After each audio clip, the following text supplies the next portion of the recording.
Bonjour, aujourd'hui on va vous parler là, de ma technique que j'ai là pour rectifier un outil de recalibrage full qui ne recalibre pas assez mes étuis par rapport à la chambre que j'ai de mon arme. La chambre de l'arme est très serrée, ce qui fait que quand on chambre un étui recalibré full,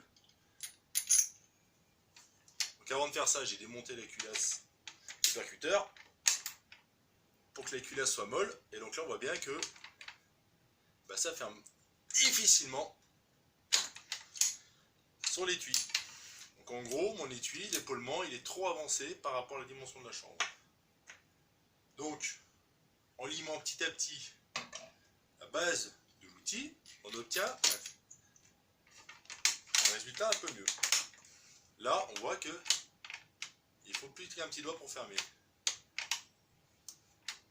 Donc on a réduit la longueur petit à petit, on réduit l'outil pour que l'épaulement ici soit retouché.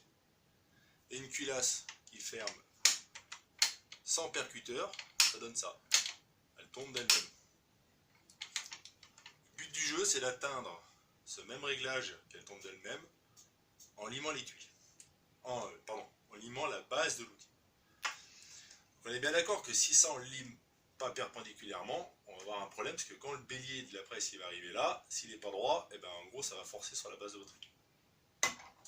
Moi j'ai bloqué une lime acier dans un des petits établis.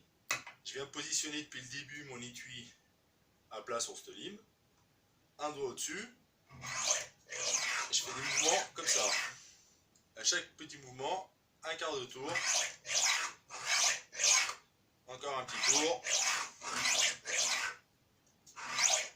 Pourquoi on tourne? Parce que si là j'exagère, mais si j'ai un angle comme ça, le fait de tourner petit à petit, je compense cet angle, ce défaut là.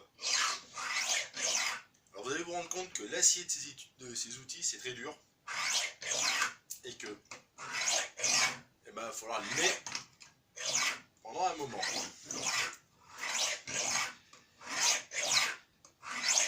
Donc là je suis pas très loin de mon réglage final. Donc voilà, je m'arrête là. Je viens le visser au contact de mon shareholder. Je suis au contact, je baisse le shareholder, un quart de tour, je remonte. Donc je viens lubrifier mon étui. Je le mets dedans. J'ai bien à fond. J'ai essuyé l'étui. On va mettre 2 gras dans la chambre. Je le positionne. Et je viens fermer. Voilà, il manque pas beaucoup, parce qu'elle tomberait presque d'elle-même. Donc il faut encore persévérer. Donc on recommence la même méthode jusqu'à trouver que la culasse tombe d'elle-même.